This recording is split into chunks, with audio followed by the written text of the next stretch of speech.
Alors, donc Aurélien Bélanger, donc en fait, l'objet un peu de cette conversation que on va avoir là entre nous aujourd'hui, sur cette thématique aujourd'hui, en fait, vu le contexte politique, on s'est dit qu'on avait envie d'ancrer nos discussions sur ce sujet de la politique, et comme on est plume, de se poser la question du langage, des mots, de ce que et comment le langage peut construire une vision du monde et devenir un peu un outil ou non de pouvoir.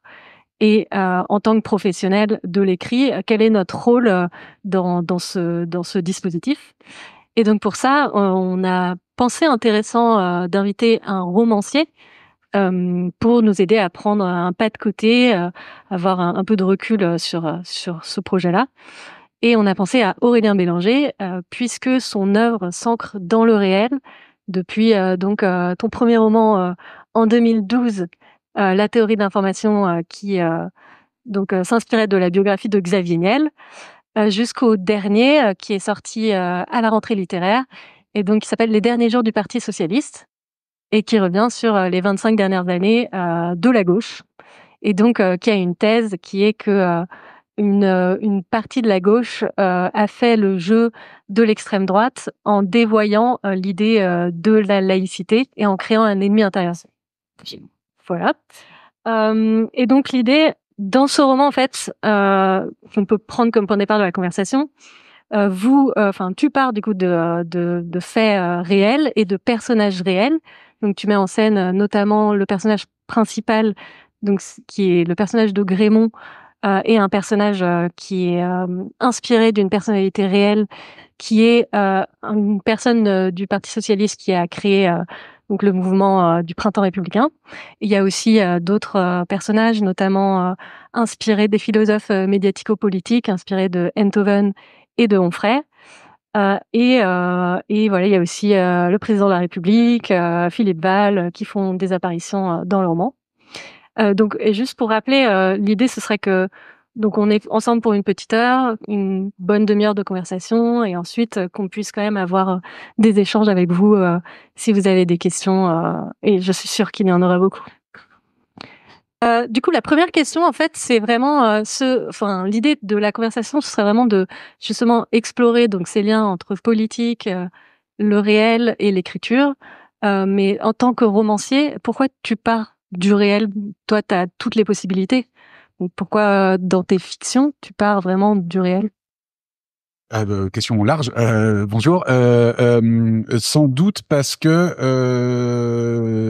le roman tel que je le pratique, j'ai compris avec les années quelles étaient fait un peu mes obsessions. Enfin, pourquoi est-ce que je finissais par écrire des romans?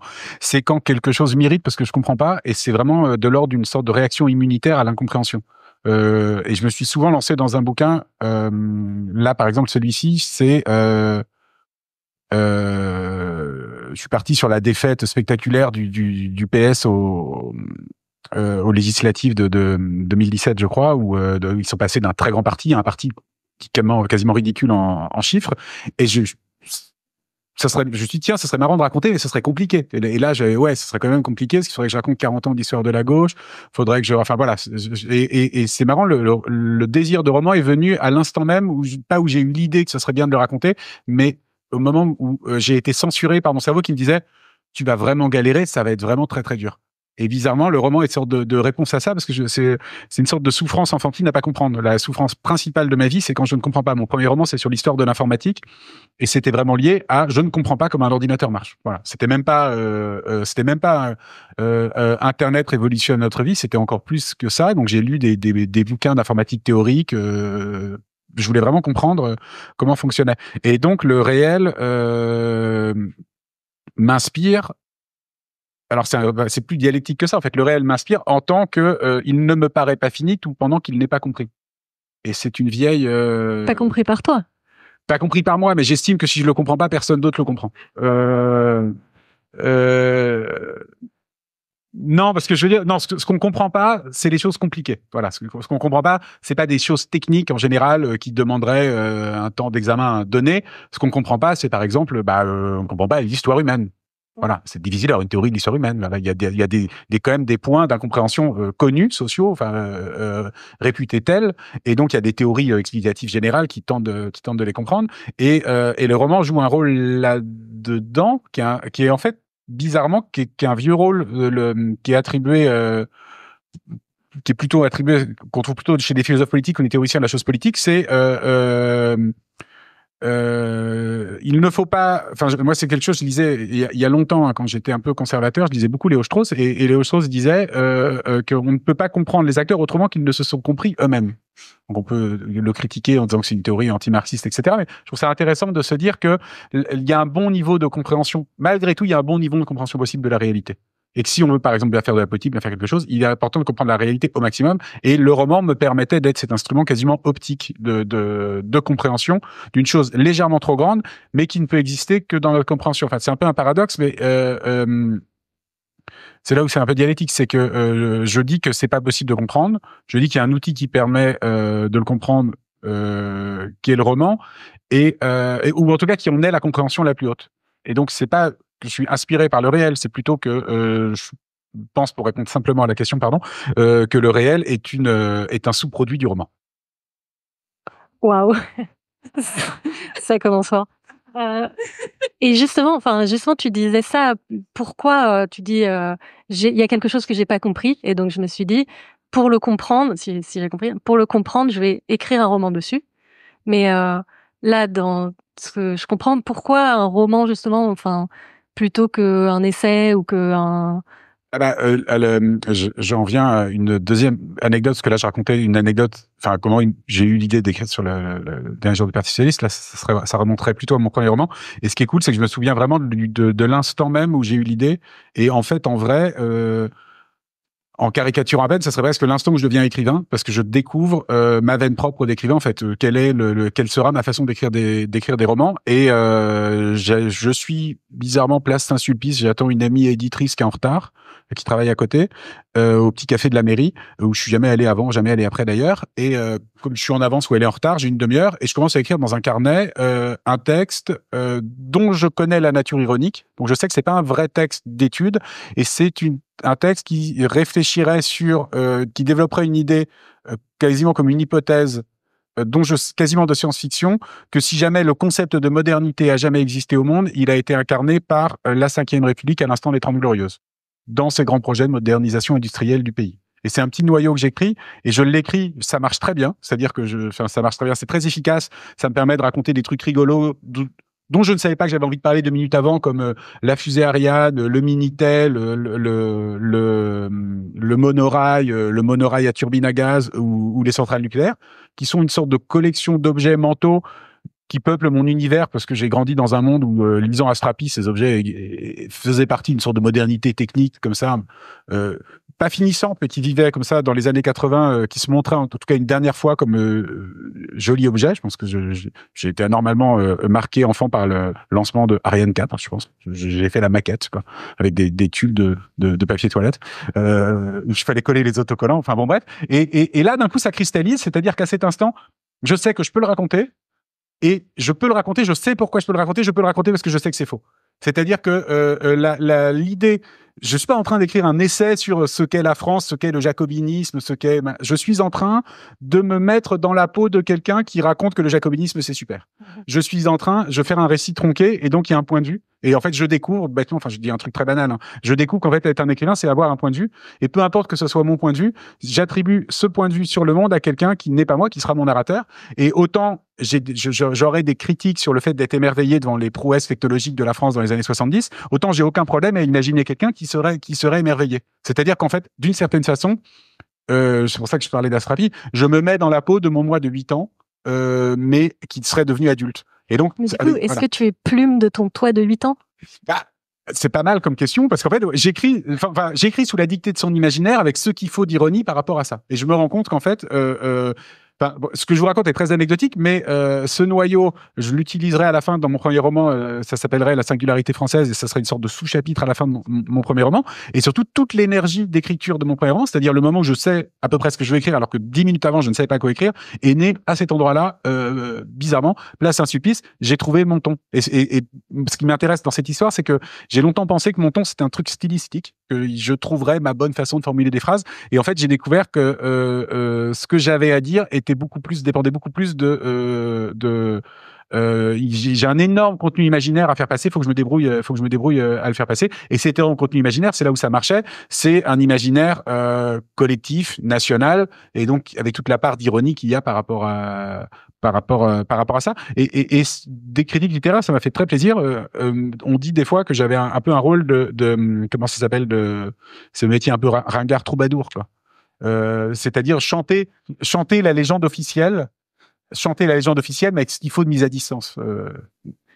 Donc, c'était pour répondre à la question. Ok, merci. Là, tu viens de parler de point de vue et de dire que en tant que romancier, à la différence, je sais pas, d'un journaliste ou d'un essayiste, tu pouvais adopter le point de vue de ton personnage, qui n'était pas nécessairement le tien propre. Mais pourtant, dans ce livre, tu as une thèse. Donc, oui, alors c'est lequel il limite parce que en vrai, mais on s'en fiche. Je pense que c'est un point de bascule littéraire et je vais passer de l'ironie à autre chose et que ce livre en fait marquera une transition de passage. Mais ça on s'en fiche. Et ce qui est intéressant, c'est oui, donc j'ai une thèse forte qui est le printemps républicain a détruit le Parti socialiste. Mais je sais que c'est une thèse qui est tronquée. Et qui va fonctionner d'autant mieux qu'elle est tronquée. Je sais que c'est une thèse de mauvaise foi, en fait, en vrai. Donc, on s'en fiche que je déteste le printemps républicain, c'est pas la question. Ça m'a donné l'énergie d'écrire le livre, mais je pense que c'est pas la question. Ce qui est marrant, c'est je me suis pris à mon propre jeu, et ça m'a été reproché d'ailleurs, je me suis pris à mon propre jeu de penser que cette explication est la bonne explication. Okay. Et d'ailleurs, je pense que les meilleures critiques que j'ai eues, qui étaient alors plutôt des critiques agressives, c'était il veut écrire un livre contre le printemps républicain, mais il adopte un monde où le printemps républicain a gagné, donc il est lui-même complotiste, donc en fait, c'est le point de vue du printemps républicain qui a gagné. Et c'est vrai, et c'est vrai, en fait, voilà, c'est vrai, c'est une bonne critique. Enfin, c'est une bonne critique, sauf que je la nuancerai en disant que je l'ai fait en connaissance de cause. C'est-à-dire que je savais que, par exemple, parler de la crise profonde que traverse le capitalisme à partir du moment où il est sorti de son mode de régulation keynésienne dans les années 70-80, c'est ça le vrai sujet. Mais c'est compliqué à traiter. Donc, il se trouve que le printemps républicain, c'est le moment où la gauche, ne pouvant plus faire de la redistribution keynésianiste, intègre les thèmes de l'identité parce que c'est plus facile de vendre, ce vent-là que de donner un argent qui n'existe plus. Donc, certes, mais alors, du coup, j'adopte ce point de vue en tant que romancier. Donc, je suis conscient des limites du truc, mais surtout, j'aimais bien l'idée, ça marche, c'est-à-dire que c'est pas totalement vrai, c'est pas le sujet, c'est pas Manuel Valls qui a détruit le PS, c'est plus compliqué, mais le mettre en scène de point de vue romanesque, ça le rendait plus réel. Du coup, ça crée il me semblait une sorte de puissance romanesque au bouquin, et ça n'oblitérait pas du tout la possibilité qu'il y ait des causes alternatives que je ne traitais pas. Effectivement, je me mettais à leur niveau. Je considérais que les causes socio-économiques n'existaient pas et qu'il y avait que les idées, ouais. Il y avait que les idées. Et d'ailleurs, j'ai attribué donc le personnage principal du bouquin, alors c'est pas une plume, c'est plutôt un idéologue du PS qui édite la revue, qui est rédacteur en chef de la revue Vendredi, qui est la revue interne, je sais pas si elle existe toujours, enfin qui était la revue interne de la rue de Solferino à l'époque, et il a une admiration profonde pour un film qui est une sorte de film un peu pré-satirique, on veut dire pré-Philippe Muret sur le PS, qui est l'Arbre, le Maire et la médiathèque de Romer. Et ce film commence par une scène qui est très bizarre, parce qu'en plus, si on connaît un peu les tenants et les aboutissants, il se trouve que le type est plutôt un idéologue d'extrême droite, mais on ne sait pas, il y a un inconnu dans un café chez Lip qui parle d'un incroyable complot impliquant le président, machin, voilà, une sorte de scène comme ça, de personnages qu'on ne reverra jamais dans le film, dont on ne sait pas qui c'est, qui nous disent tout ce qui va suivre relève d'un complot de Mitterrand, en fait. Voilà, c'est à peu près ce qu'ils disent. Et le film se déroule, et cette scène reste là, énigmatique. Et mon personnage, profondément, j'en fais quelqu'un de fasciné par cette scène, en fait. Il est fasciné, et ça devient presque comment performatif. Il est fasciné par une scène qui montre des idéologues de l'ombre manipuler l'histoire contemporaine en direct, qui est une scène évidemment Romer connaît Balzac, qui est une scène hyper balzacienne. Et c'est intéressant parce qu'en fait, c'est quelqu'un qui fantasme sur un fantasme artistique. Et enfin, c'est une sorte de comme ça c'est une sorte comme ça enfin, ça tourne un peu en rond. Ouais. Mais c'est bien. Enfin, c'est bien. C'est bien que il y ait pas d'extériorité là-dedans en fait. Parce que je décris le printemps républicain comme un type de folie qui s'empare du Parti socialiste. Donc c'est bien qu'il y ait des éléments qui rappellent que c'est cyclique. Enfin, que c'est circulaire. Oui, un peu tautologique, quoi. Il n'y a pas d'extériorité. Et c'est vrai que je reviens, je suis un type hyper vexé parce qu'il a eu des critiques, parce qu'il a publié un livre il y a 3 mois. Je reviens à ces critiques où il n'y a pas de place pour le monde social et que je ne fais pas un vrai travail. Le roman, en fait, ne serait pas un vrai roman de gauche parce que je ne fais pas un vrai travail sur les forces sociales vraiment à l'œuvre. Le sujet du livre, c'est qu'il est possible qu'il y ait des sortes de bulles qui croient que le social n'a pas d'influence. Ok. Si, si je te suis, donc pour l'instant, tu es parti d'une question que tu te posais, de quelque chose que tu ne comprenais pas. Donc la défaite de la gauche qui est passée d'un parti de gouvernement à un parti donc beaucoup moins présent, le Parti socialiste. Et ensuite, tu as un peu décrit l'arrivée. Genre, je fais un livre où il y a des personnes qui sont fascinées par les idées et qui pensent que, enfin, le réel, enfin, qu'il faut gagner d'abord la bataille des idées avant de gagner la bataille dans les urnes. Mais, enfin, il me manque un peu une étape en fait. Qu'est-ce qui t'a amené là en fait? Pourquoi, comme tu dis, la défaite du Parti socialiste, il y a sans doute 1000 façons de l'expliquer. Et toi, t'en as choisi, enfin, une qui est ta thèse. Mais pourquoi tu es parti sur celle-là? Enfin, est-ce qu'il y avait justement, tu vois, comme on parle du réel, Non, est-ce mais qu'il y a des choses non, qui mais t'ont... la vraie raison pour laquelle je suis parti sur celle-là, c'est que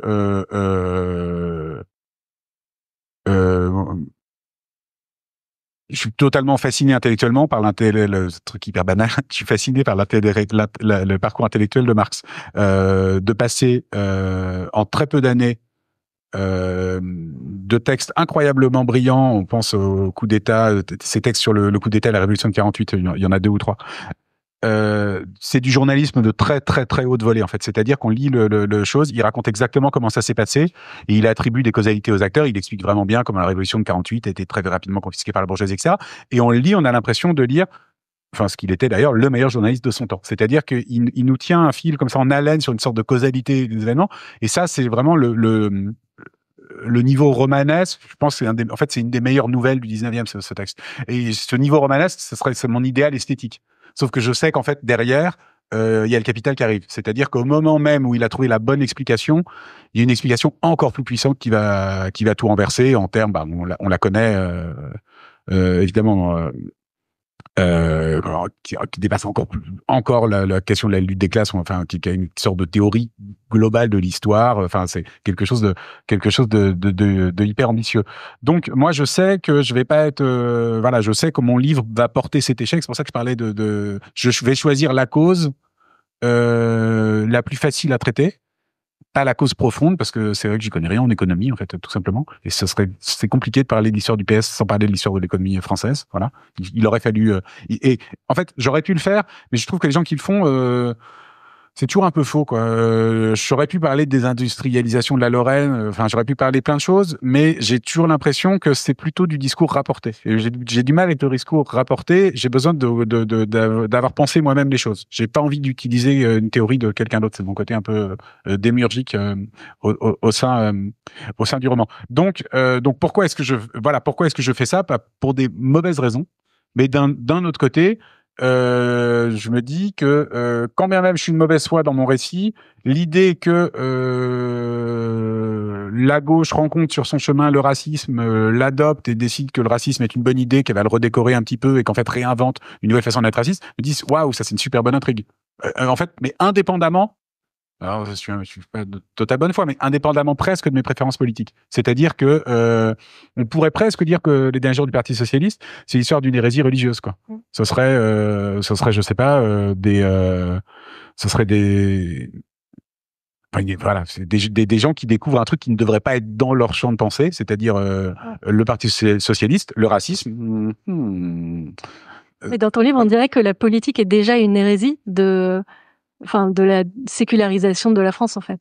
Puisque tu parles beaucoup de laïcité et que c'est le fait que la mort de Dieu fait qu'on a dû mettre nos passions en politique et que peut-être que Grémont aurait été quelqu'un qui se serait posé des je me suis questions amusé sur à son ça, âme. c'est qu'en fait le personnage dont je fais un grand défenseur de la laïcité à la française, universaliste, blabla, meurt un peu en odeur de sainteté, c'est-à-dire il a des scènes un peu mystiques au Saint-Denis. Donc il y a à la fois une thèse qui pour le coup une thèse plutôt politique que littéraire que le livre défend, c'est que la vision séculière française, elle est empreinte de christianisme, et c'est une sorte de christianisme renversé qui dit que le christianisme est la meilleure des religions parce que c'est la seule religion qui a une place pour d'ailleurs techniquement c'est vrai, c'est la seule religion qui a une place pour la mort de Dieu en fait. Donc c'est la religion qui tue Dieu. Et donc ça fait que il y a une relecture, on va dire, il y a une relecture ethno-différentialiste. Nous, peuple chrétien, sommes supérieurs parce que nous avons cette capacité supérieure à tuer Dieu, ce qui fait qu'en fait, on est encore. Donc ça, c'était rigolo, voilà. Avoir tué le roi. Voilà, c'était une substance qui était rigolote à manipuler. Il se trouve que le livre est censé être le dernier tome d'une série que j'ai pas encore écrit. J'ai écrit la fin, qui serait une série sur l'histoire religieuse de la France. Et du coup, je trouvais ça marrant de parler, de faire un livre qui parle de la laïcité aujourd'hui, donc il y a des échos à 1905 et qui raconte ce point de vue. Mais je me méfie de ça parce que il y a beaucoup de, je veux pas faire un récit décadentiste de l'histoire de la France où tout fout le camp depuis que la France n'est plus chrétienne, etc. À la rigueur, ça m'amuserait plutôt de me moquer aujourd'hui de la réouverture de Notre-Dame. Donc voilà. Ça marche. Donc nous, on est Plume, donc on met en récit des personnes. Donc voilà. Toi, tu fais la même chose avec des personnages. Tu prends des personnes réelles et tu les transposes en personnages. Et comment tu fais, genre comment tu fais pour les caractériser? Qu'est-ce que tu gardes de leur comment tu te renseignes sur eux? Comment tu fais pour qu'ils existent sur le papier? Alors, on me dit des fois qu'ils n'existent pas du tout sur le papier, et c'est vrai que j'ai une propension absolue à pas faire de description des gens, mais justement, c'est déjà une réponse. Peut-être pour toi, ce qui est important, c'est pas l'apparence ou c'est pas. En fait, ouais, et c'est vrai que au bout d'un moment, quand ça fait plusieurs livres où il y a un défaut, faut peut-être l'assumer le défaut. Et c'est vrai que je ne visualise pas les gens. Mais c'est pas grave, ça marche bien.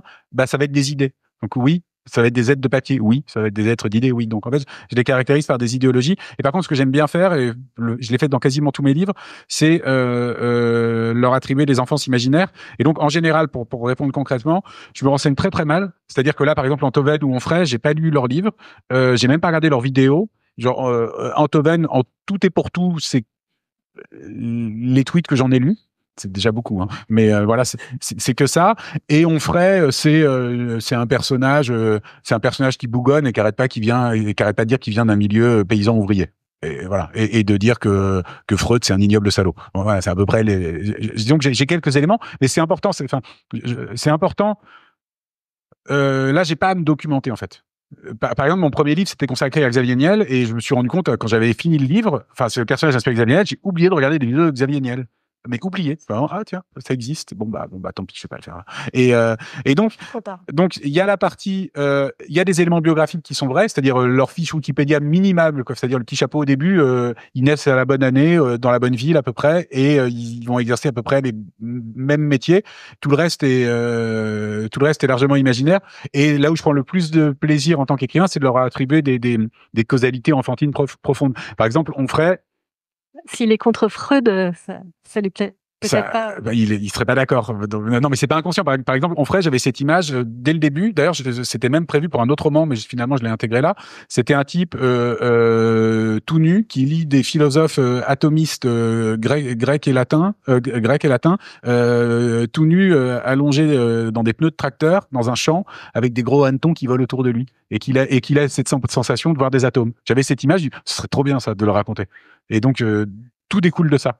Antoven, j'avais plutôt l'idée c'était plus amusante, de quelqu'un qui met beaucoup trop de sérieux à préparer ses dîners en ville, qui pense vraiment que, en fait, s'il est invité chez quelqu'un, c'est Napoléon la veille d'Austerlitz à chaque fois. Et limite, il fait des fiches, quoi. Et qui prépare ses blagues. Et l'idée même m'amusait. Le type beaucoup trop stratège de lui-même.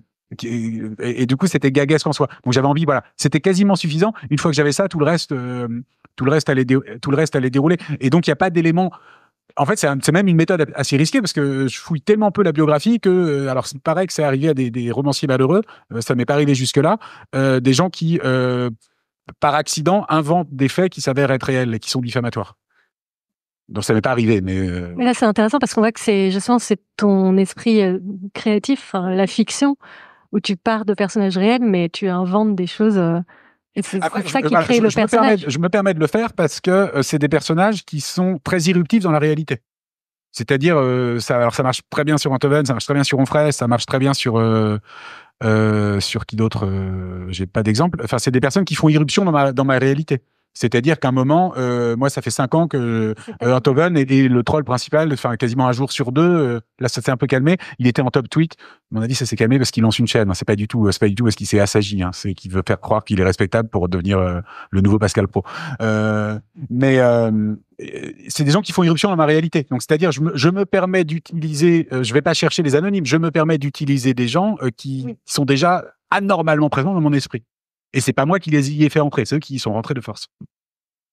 Ok. Et en parlant d'Enthoven, j'ai vu qu'il t'avait traité de nécrophage parce que tu utilises, donc Grémont, tu te bases sur une personne qui est morte et qui ne peut donc par nature pas répondre. Et qu'est-ce que toi tu réponds à ce type de critique? J'ai bien aimé le côté, je suis un peu au-dessus de la mêlée, donc je vais un minimum inventer un terme ou prendre un terme un peu rare et désuet. Donc on sent qu'il a réfléchi, ça me fait rire. Le côté, on va pas dire sale con, on va dire. On sent qu'il a un petit dictionnaire des synonymes qui traîne sous son oreiller, qui cherche. Il a fait des fiches aussi. Voilà, ça c'est pour dire. Et en fait, en vrai, je discutais avec quelqu'un l'autre jour en détail d'un point précis de mes différents livres.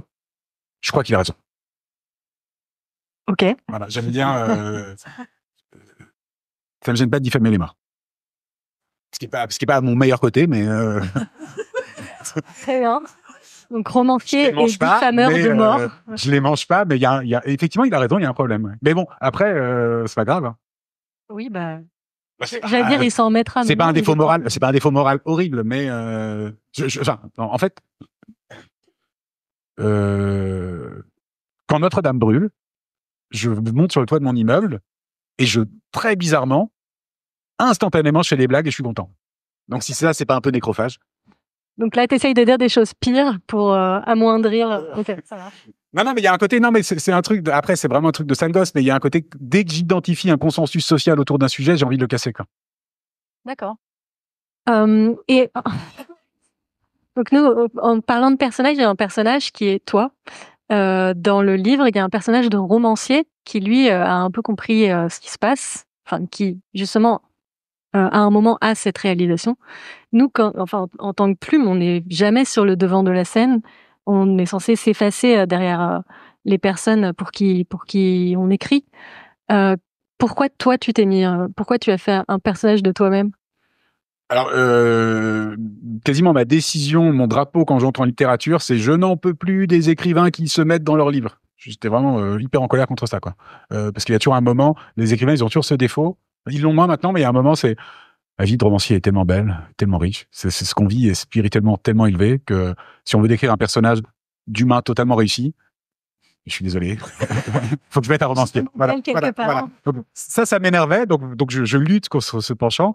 Et là, je l'ai fait parce que c'était un moment de prise. C'est-à-dire que c'est un romancier qui est en crise, donc qui reflète une crise vis-à-vis de moi, parce que malgré tout, ce bouquin, il est plus politisé que les autres. Il témoigne d'un engagement qui n'était pas spécialement visible dans les précédents romans.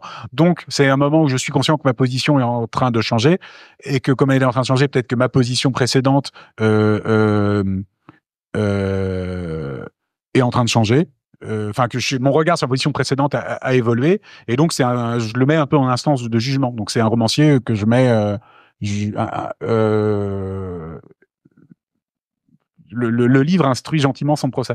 Et j'avais fait un peu l'histoire, mais en totale improvisation. Enfin, en fait, c'est assez classique, hein, mais j'avais pas trop de solution. J'étais bloqué dans l'intrigue et cette solution m'est apparue. Je pense qu'elle est d'une banalité consternante, hein, mais Quelle était ta propre solution? j'étais voilà. Et non, mais j'étais en voiture et j'entendais une vieille émission sur René Girard qui était rediffusée un été sur France Culture et disant que René Girard avait cette phrase à propos de ses premiers bouquins sur le roman, justement, sur Dostoevsky et tout. Il disait que le romancier rentre dans son œuvre pour y être mis à mort. Là, j'étais hyper content. Je me suis dit, génial, j'ai pas fait exprès. Je rentre Après dans la mon mort bouquin de Dieu, et je me fais tuer romancier. dedans. Donc j'étais content d'avoir trouvé disons, au premier degré, j'ai retrouvé une configuration anthropologique normale. C'est comme ça que ça marche un roman, en vrai. C'est-à-dire comme ça? C'est le procès du romancier. En fait, ça, à plein de degrés, ça marche dans les effets de miroir rigolos et totalement géniaux qu'il y a dans Don Quichotte, où à un moment Don Quichotte devient un roman dans Don Quichotte, et donc, enfin voilà, il y a quelque chose. Cette réflexion, cette espèce, ce que je critiquais au début, ce sentiment que le romancier a, qu'il est génial, en fait, ça désigne un problème qui est plus grand et qui est un problème qui nous concerne tous en tant qu'être humain, c'est le problème de la réflexivité, en fait. Et je pense que le roman est un lieu, est quasiment le laboratoire de la réflexivité, et donc d'une sorte d'impureté du regard à nous-mêmes, ou du regard performatif à nous-mêmes, etc. Et donc voilà. Et donc c'est normal que le roman prenne ça comme objet. Il faut faire attention. C'est une matière qui est un peu chiante. Enfin, un peu chiante. On va pas lire des trucs tout le temps là-dessus. Mais c'était rigolo dans un bouquin qui se veut un peu le procès de son époque, qui est à un moment le procès du romancier lui-même. Ça marche. Et au-delà de ce personnage que tu as créé de toi, c'est quoi toi ta place dans ce récit? Qu'est-ce que tu as mis de toi, puisque tu dis que c'est pas les idées sont celles de tes personnages, mais toi tu as une thèse par derrière. Est-ce que toi tu dirais que, comment t'es présent dans ce récit? Dis-moi si tu veux que je précise. Non. Bah alors le problème de ce bouquin, c'est que il était quasiment inenvisageable de pas l'écrire en pensant à sa réception. C'est-à-dire que j'ai écrit plein de bouquins où je savais que il y avait cette loterie, on en parlerait pas. Genre quand j'ai écrit un bouquin sur Walter Benjamin, il n'y avait pas d'actualité Walter Benjamin, il n'y avait pas d'enjeu à part que des lecteurs de Walter Benjamin se mettent à me détester ou se mettent à bien m'aimer, quoi. Là, il y avait un enjeu, c'est-à-dire que j'allais sur un sujet dont je savais qu'il serait politique. Donc au final, c'est pas le lieu d'en débattre. La réception du livre a été ce qu'elle était, et à des égards, elle a été prévisible, de soit elle a été déceptive. Enfin, mais bref, mais ça faisait partie quasiment du projet dès le début, que ce livre, la réception du livre ferait partie du livre, en quelque sorte. Donc j'y pensais. Alors que d'habitude, j'y pense pas. Là, j'y pensais. Et donc, il fallait à la fois me protéger en mode, je continue à écrire, je ne pense pas aux conséquences de mes actes, mais d'un coup, je ne pouvais pas ne pas y penser. Justement, comme là, on part du réel pour parler de politique.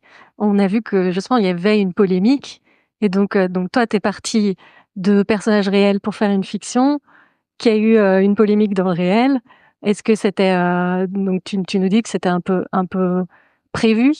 Est-ce que tu dirais que en tant que romancier, t'as une place, t'as un rôle à jouer? Est-ce que t'es un écrivain engagé? Bah, ça s'est joué avec ce livre, en fait, en vrai. J'ai été subitement très agacé. Ça monte depuis des années par beaucoup de mes collègues qui se prétendent des égéries du neutre. Ou de la nuance, surtout de la nuance. Il y a des vidéos comme ça qui tournent de romanciers qui parlent de la nuance, le réel, c'est compliqué. Et souvent, ceux qui disent que c'est compliqué sont plutôt des alliés du système que des adversaires. Sont plutôt des gens qui pensent que, eh oui, c'est compliqué, c'est compliqué. Il y a un petit côté, et qu'est-ce qu'on peut y faire? Et qu'est-ce qu'on peut y faire? Je me souviens d'avoir, enfin, je sais plus, je l'ai déjà dit, mais ça m'a vraiment, ça a été une révélation récemment. C'est Christophe Barbier sur un plateau télé, donc dont le métier est d'avoir des avis un peu sur tout. Donc caricature, disons que Christophe Barbier est un romancier, sauf que ses romans c'est des phrases de quelques secondes sur les plateaux télé. C'est-à-dire il a une vision du réel. Oui, Macron est un homme fatigué. Oui, on ne comprend pas Angela Merkel si on ne comprend pas qu'elle a avant tout peur des chiens. Voilà, sorte de fabrique d'aphorismes. Voilà. Et on parle des Jeux Olympiques. Et soudain, il a cette phrase, il penche un peu la tête, il dit oui, quand on pense Ah non, pardon, c'était un sujet sur Mylène Farmer au Stade de France. Voilà, c'est genre BFM, ils sont un peu en mode chill le midi. Allez, on va parler d'un sujet marrant, les fans qui dansent dans des tentes devant le Stade de France pour le concert de Mylène Farmer. Et là, Christophe Barbier, pris comme ça d'une sorte de devenant romanesque, dit: quand on pense qu'à quelques centaines de mètres de là, des gens dorment sous des tentes près de l'échangeur de la Chapelle. Et c'est ça un romancier, en fait. Le mauvais côté du romancier. C'est le romancier de la nuance. Et oui, il y a un monde où on se divertit avec Mylène Farmer, et il y a un monde où on dort dans des tentes sous l'échangeur de la Chapelle. Et qu'est-ce qu'on peut y faire? C'est la beauté du monde. Il y a vraiment quelque chose comme ça. Il y a un discours, la nuance, en fait, le discours de la nuance, il cache un discours d'adhésion au monde dans ses pires saloperies. C'est une façon de renoncer à toute colère et à accepter. Et moi, j'ai vraiment trouvé que les romanciers contemporains avaient ce penchant. Donc c'est pour ça une Et forme donc de le bouquin, radicalité. pardon, je suis hyper long dans mes réponses. Le bouquin, le bouquin est vraiment construit contre ces gens, qui sont des ennemis largement imaginaires, hein, mais est construit contre ces gens qui ne se mouillent pas dans le roman et qui pensent que l'époque est bien assez compliquée si on peut lui apporter un peu de nuance, machin. Non, du coup, volontairement, je me dis, là, je vais prendre parti avec une thèse violente, exagérément agressive. Je dis, en fait, si le monde ne va pas bien, c'est à cause de lui, de lui, de lui et de lui. Voilà. D'accord. Et oui, et ça reboucle avec ce que tu disais au début sur pointer des responsabilités, que tu sois bien conscient ou non que ce soit Et le cas. c'est intéressant parce que pointer des responsabilités, j'ai pas envie de devenir François Ruffin, quoi. J'ai pas envie de dire c'est la faute à Bernard Arnault. Mais je trouve ça trop facile. Moi, c'est plutôt des responsabilités de gens qui se tiennent, de débusquer des gens qui se pensent irresponsables parce qu'ils sont au-dessus de la mêlée. Voilà, d'aller chercher un type spécial de salaud qui est le mauvais intellectuel. Et ce que tu disais aussi au début, c'était que la fiction primait sur le réel. Et du coup, c'est aussi une façon de faire ça. Oui, et qu'un mauvais intellectuel, en fait, est, à mon sens, au moins aussi néfaste, voire pire qu'un mauvais grand patron. D'accord. J'ai une dernière question pour toi qui est si un jour quelqu'un... Donc toi, tu fais des romans, donc tu prends des personnages réels ou tu prends des situations et t'en fais des romans. Et tu vois ce que ça nous dit du monde réel. Si un jour on faisait un roman et que ce soit toi le héros, comment tu le prendrais? Très positivement. J'imagine que ça dépend pour dire quoi. Non, je serais content, moi. Enfin, Okay. Quoi que je fasse, hein. Quoi que je fasse dans le bouquin. Hein. Non, mais en fait, c'est pour ça qu'il y a quand même un élément de comédie, c'est que Raphaël Antoine fait semblant d'être offusqué, il est trop heureux. Mais trop heureux, c'est évident, c'est évident. Ok. Une belle réconciliation, alors, entre vous. D'accord, bah, si vous voulez, on peut peut-être passer à la session des questions. Donc, je vois que vous avez déjà commencé à poser vos questions. Je ne sais pas s'il y en a une en particulier à laquelle tu veux répondre. On a des beaux smileys aussi. Non, je peux choisir peut-être. Je peux pas répondre à celle en bas à droite, parce que je fais pas du tout la ref. D'accord. Alors, une question qui... Peut-on faire de la bonne littérature avec de bons sentiments? Alors, les deux plus grands romanciers du 19e siècle, c'est Dickens et Hugo, et en termes de bons sentiments, on est vraiment servi, quoi. Donc, oui. Et en fait, en vrai, il y a une décadence, c'est moche de le dire comme ça, mais il y a une décadence de l'utopie romanesque à partir de Flaubert. Flaubert est un bien meilleur romancier qu'Hugo, il n'y a aucun doute, mais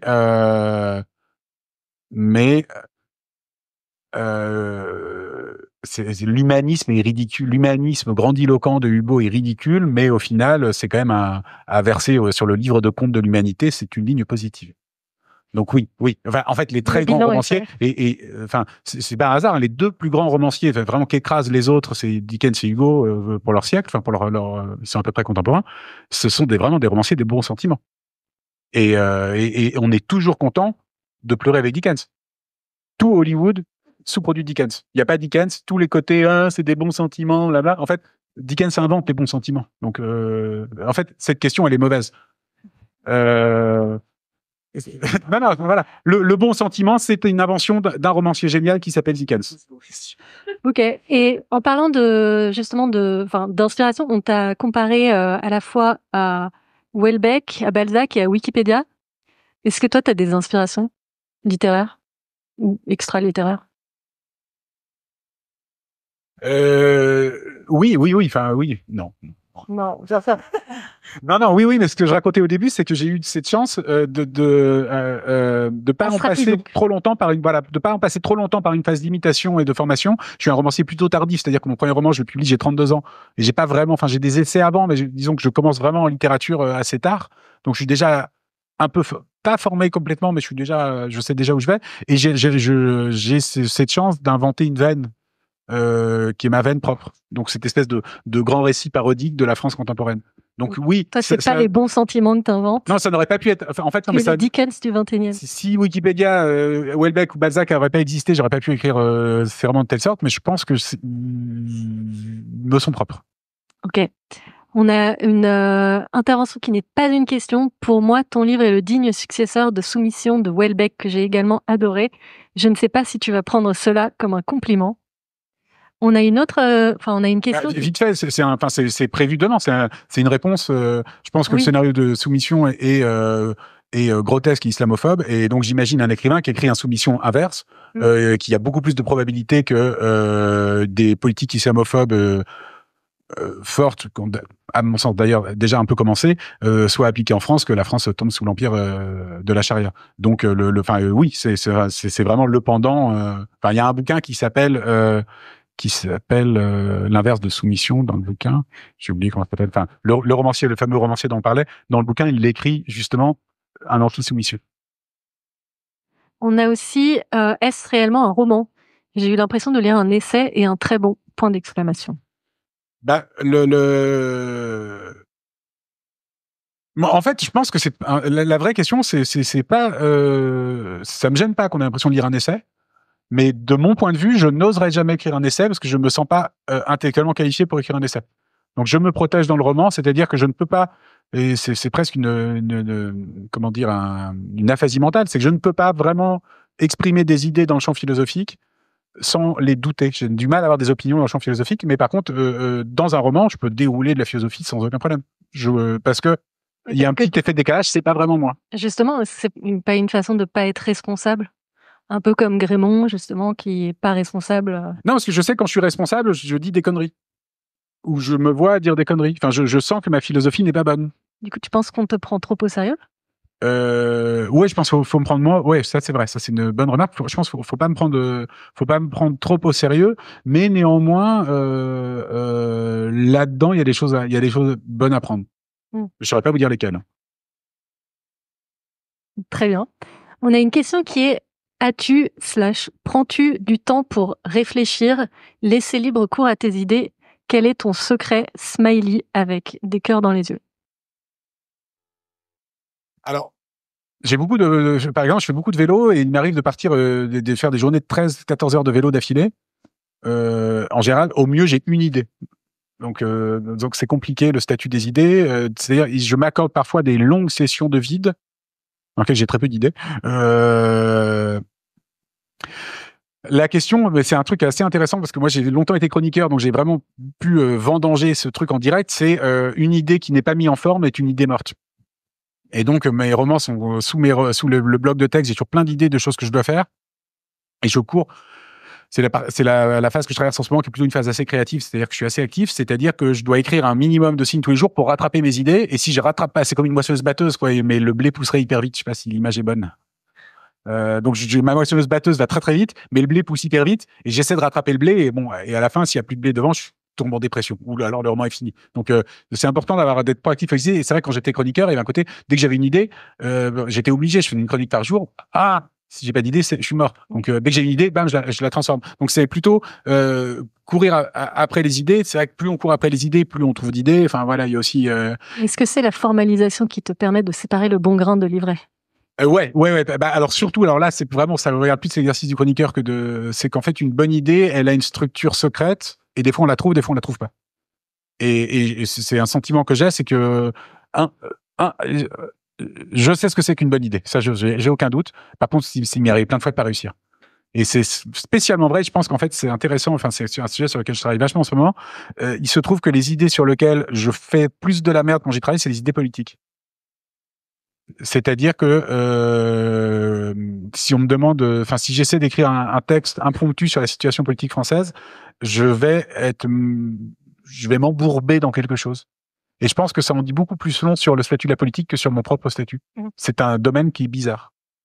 Et c'est pas normal. Enfin, c'est le croisement entre l'individuel et le collectif. Hein. C'est un lieu qui est hyper chimiquement complexe, la politique. Ouais. Ouais.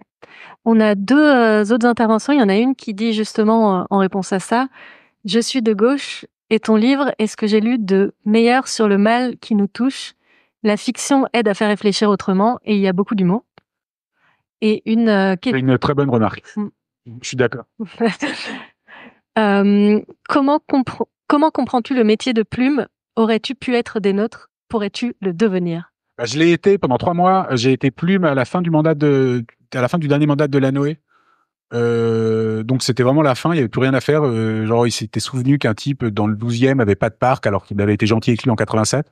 Et donc j'ai fait des petits discours d'inauguration de parcs, mais les parcs vraiment nuls quoi. Genre ça quoi. Enfin un peu de choses où c'est pas les buts de Chaumont quoi, les tout petits parcs où on leur donne des noms de tout petits maires du 12e quoi. Ouais. Et expérience contrastée parce que c'était une expérience contrastée parce qu'à l'époque on avait des Blackberry et je glandais rien. Enfin je sais pas du tout si c'est le propre du métier de plume, je faisais rien. Par contre du jour où mon Blackberry affichait une lumière rouge, c'était l'enfer. Et la lumière rouge elle pouvait arriver à n'importe quelle heure, donc j'ai détesté quoi. En termes de stress, bah, s'il y a 22h t'as la lumière rouge, bah c'est fini quoi. Faut faire un discours totalement nul, je suis complètement nul. Donc j'ai pas détesté, je l'ai plutôt vu en fait, je l'ai pas bien exercé le métier de plume parce que j'ai pas vraiment fait de discours, enfin c'était plutôt l'accompagnement de la fin et j'étais plume de la plume en quelque sorte. Enfin j'imagine c'est assez commun, mais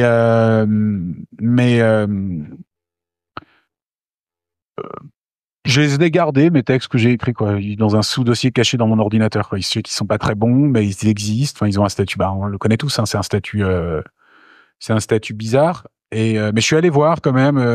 J'avais fait un truc pour la place Sainte-Clotilde qui devenait la place Maurice Druon. Dans le 7e. Ouais. Et du coup, je suis allé voir le discours que j'avais écrit quoi. Mais après, Delanoë, il était fort, donc il lisait pas mon discours, ça m'énervait quoi. Il gardait les éléments de langage et enfin il était fort. Il avait une aisance que d'autres n'ont pas. Mais on est hyper fâché avec Delanoë parce que je lui ai envoyé mon roman et il m'a pas répondu. Je pense qu'il est sur une ligne. Il adore Caroline Fourest et tout. On n'est pas du tout sur la même ligne politiquement et je crois qu'il y a une petite tension entre nous maintenant. Et donc j'ai exercé ce métier pendant 3 mois. Ok. Eh ben on est une salle remplie de plumes alors. Je vois une dernière question. C'était hyper bien payé. Tant mieux. Mon souvenir, c'est que je revenais pas, je crois que c'est 3 000 € par mois. Pour 3 mois, quoi. Bon, du coup... C'est notre époque. Zut, donc J'avoue que cette question est assez métaphysique, mais où s'arrête le réel? Où commence la fiction, ici et en général? Tu as 5 minutes. La fiction, alors nous allons partir de cette table. Le réel, c'est la partie en verre, et la fiction, c'est la partie en cuivre. Donc c'est la fin, c'est le moment où on ne sait plus où ça commence. Et donc si je pose comme ça, là, je suis sur le réel, mon café tient. Si je le pose sur le bord, et dans la fiction, il peut tenir ou il peut pas tenir. Je m'arrête là, non, c'est pas mal. Oui. Non, mais c'est ma passion pour la vie de Marx me force à me poser maintenant des questions sur le plan dialectique. Et j'ai pris un malin plaisir à faire à me moquer des philosophes du réel. Donc derrière les Enthoven, etc., les Michel Onfray, on reconnaît Clément Rosset, donc philosophe du réel, sorte de bon gros sang, bon Merci. Sens gros. Bon. Et dire qu'en fait, la question, le réel et la fiction, en fait, c'est des bridations. C'est pas un bon terme, mais c'est plutôt de la cofabrication. Disons que la fiction, c'est la partie du réel qui ne serait pas encore réalisée. Et le réel, ce serait de la fiction défictionnalisée, quoi. C'était mieux au début, hein. C'est beau. Et là, peut-être une dernière question qui justement nous permet de partir sur l'avenir. Vous écrivez sur ce que vous ne comprenez pas. Quel est votre prochain sujet? Donc, je crois comprendre que on te demande ce que tu comprends pas aujourd'hui, pour savoir ce que tu vas écrire demain. Parce que tu es déjà en train d'écrire. Tu commençais à dire que tu étais sur Ouais, là, je suis en plein milieu de une trilogie. l'écriture d'un truc. Ouais, ça serait une. C'est pas que je comprends pas, mais je trouvais que c'est l'histoire religieuse de la France. J'aimais bien l'idée de faire une sorte de. J'avais acheté ça, je sais pas pourquoi, dans une librairie à Genève, une histoire religieuse. C'est des livres qui devaient se faire jusqu'aux années 50. Alors là, c'est ma grande histoire religieuse. Le type le prêtre qui coordonnait le projet est tombé pour collaboration en 46. Hein, une histoire sordide, donc ça a été arrêté. Mais c'est des livres qui ont existé, des gros livres, des gros. C'est entre l'histoire politique et l'histoire religieuse, c'est l'histoire religieuse de la France, voilà. Et donc, c'était des choses de 20 tomes. Premier tome, les Dorides.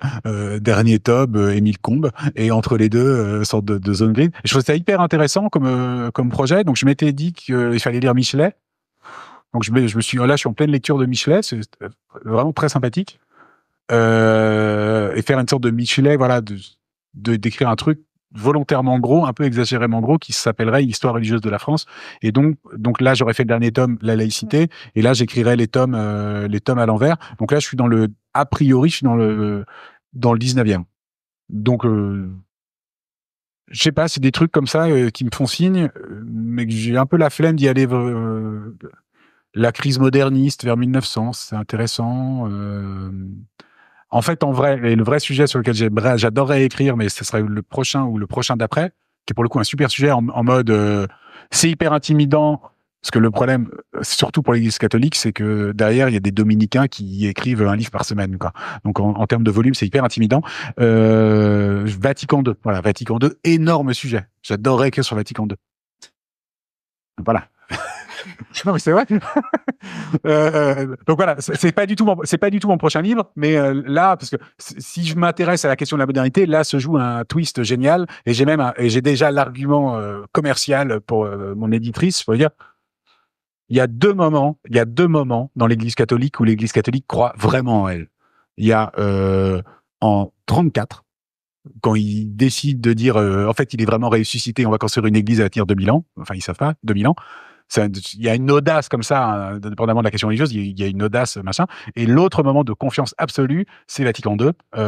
Ok, en fait, la modernité, c'est pas la modernité qui nous menace, c'est nous qui menaçons la modernité. On peut intégrer la modernité à notre récit.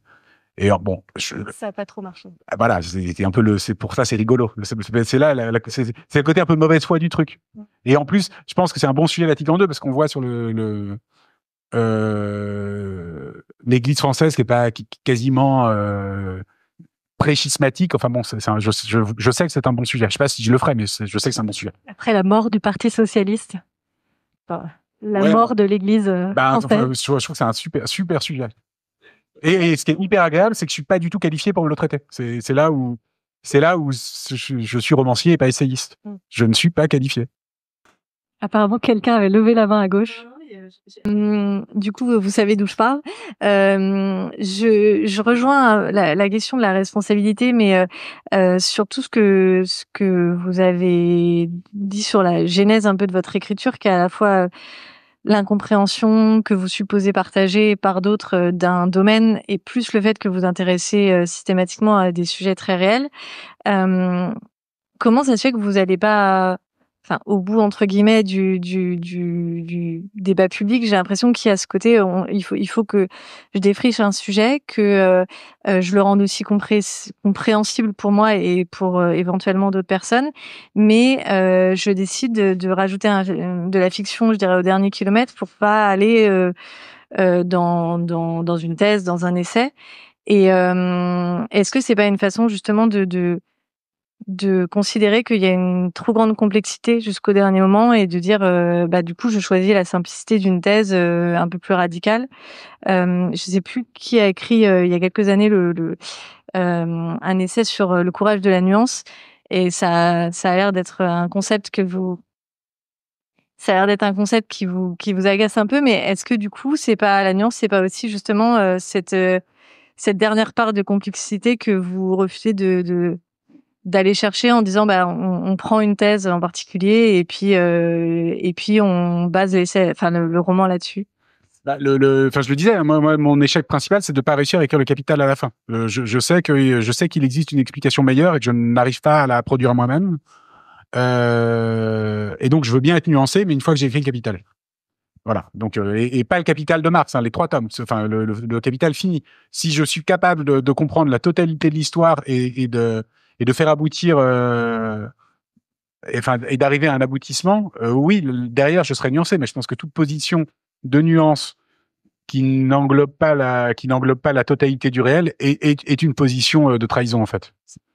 Donc, que toute position de nuance qui n'engloberait pas la totalité du réel est une position de trahison.